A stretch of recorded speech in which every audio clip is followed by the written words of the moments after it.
This is my first time doing this. I had a little wine, so hopefully this will help. And thank you, Charlotte. Okay. Mike was in a hurry this morning when he stopped at a Starbucks in Post Office Park for his usual latte. While he moved to the front of the line, his iPod blasted Inagata Devita, the Iron Butterfly heavy metal song. Morning, Mac.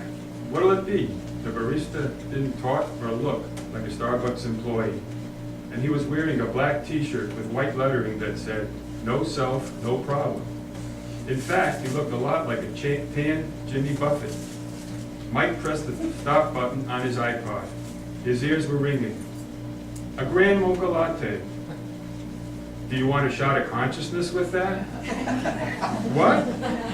He had hit the play button and the music blared. He saw the lips move of the strange barista but heard nothing. Do you want a shot of consciousness? Huh? Yeah, sure. His hand rose to his iPod. Then shut that off and follow me, the Jimmy Buffett guy said. He walked to the end of the counter, and Mike followed on his side. Here it is, the barista said. Where? Mike asked. He looked down at a black Formica counter.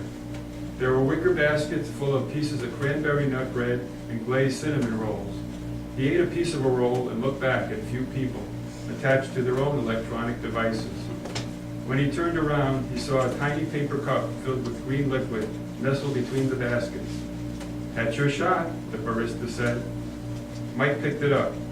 What's in it? Essence of nature. Mike gulped it down. Tastes like vegetable juice. It's much better than that. Grand mocha latte, another barista cried out and laid it on the counter.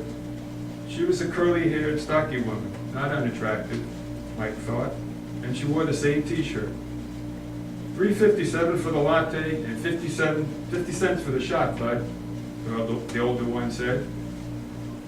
I like that t-shirt, Mike said, but I'm not sure what it means. You will, she said. Have a nice, conscious day. You too, he said, as another patron passed by him. Mike opened the door and walked out, sipping his latte. You too, he thought. Have a conscious day, whatever that means. He sipped his latte and sat down on a newly repainted bench and looked up at a towering maple tree whose thick branches were filled with iridescent leaves. They filtered the sunshine and bathed him in a cool breeze. He gazed at yellow and purple flowers growing out of a flower pot at the end of the bench.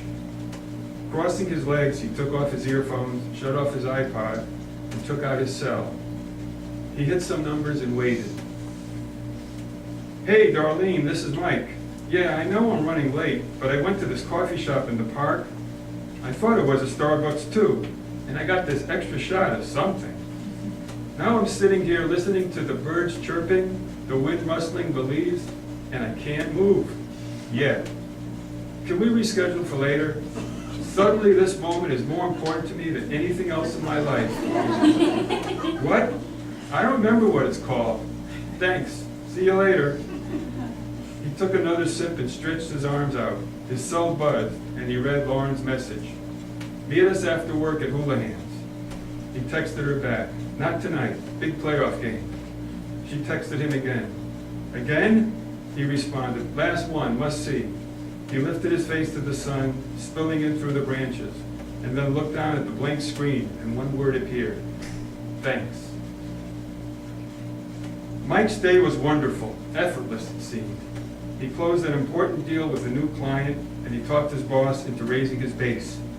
He was in the zone and felt like he could do anything, even help negotiate world peace. And he realized as he strode through the park under a vine-covered archway, he owed his success to that little shot of something he drank this morning. And he wanted more. He opened the door of the coffee shop and heard what sounded like a gushing waterfall flowing into a silver basin behind a burnished wood bar. Bamboo chairs stood in front of the bar, and a blue and yellow macaw sat on a tall perch behind it. His shoes scrunched on sandy floorboards as he approached the bar. A young man with a scruffy beard, a wide-brimmed straw hat, and a black no self, no problem t-shirt wiped down the bar below a grassy thatch roof. At the side of the bar, 2 Polynesian totem poles guarded the curtain entrance to another room where Mike heard muffled voices. "Oh, what'll it be, Mac?" the macaw squawked. "A tiki bar. What a cool idea. Is this happy hour?" "Then it wouldn't last, would it?" the beer bartender asked while he washed glasses in the sink. "How did I miss this place before?" Mike asked. "There are a lot of things you haven't seen." "Oh, what'll it be, Mac?" the macaw sang. "Is he a friendly parrot?" Mike asked. "He's free, isn't he?" "Yeah, another shot of the stuff I had before. It was green, and a pina colada. I could swear this place was Starbucks this morning." The bartender turned his back on Mike and poured something from a small blue bottle. "I'm sure I would have noticed the waterfall, guy. You don't see a tiki bar in Boston every day." The bartender put a tiny paper cup on the counter. Mike looked down at the turquoise blue liquid. "It looks like the ocean. What is it?" "Essence of life," the bartender said.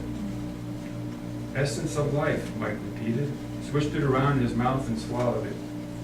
He noticed little palm trees swaying at either end of the bar, and he felt light, airy, and held onto the counter so he wouldn't float off his chair. "I don't feel like myself," he said. "You're not," said the scruffy bartender, grinning from ear to ear. "I feel like I'm split in half." "That's good," the bearded guy said. "Ah, who are you?" the bird screamed. "I'm Mike." "Ah, just a name, just a name." "What's his name?" Mike asked. "Everyone calls him Guy." "I feel like I'm floating, or part of me is," Mike said. "That's your spirit, man. That's who you are. You can let go." Mike felt incredibly calm and light and free. He looked down at himself, sitting at the counter. Then he panicked. What if I can't get back in my body? I don't want this to be the end. He felt himself pushed back down and re-enter the body sitting in the bamboo chair. He looked at his hands resting on the counter and flexed his fingers. He blinked and shook his head. "I'm back," he thought. "There are 2 parts to me, like he said. This body and the other. Spirit." "What? Ego and spirit," Guy squawked. "He's right," the bartender said, filling up a clear plastic bowl with peanuts. "The ego is who you think you are, and the spirit is who you truly are, your being. You have experienced enlightenment, my friend." Mike gestured toward the curtains. "What's going on behind there?" "Couples therapy. But both partners have to be ready. Otherwise, it's like spitting in the wind." "Can I check it out?" "Boston. Sounds like Boston. Without the B. I've heard it a dozen times." "Austin without the B," Guy kept saying.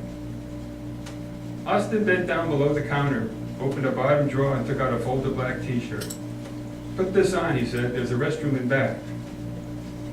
"That's quite the bird," Mike said, as he slung his shirt over his shoulder and got up from the chair.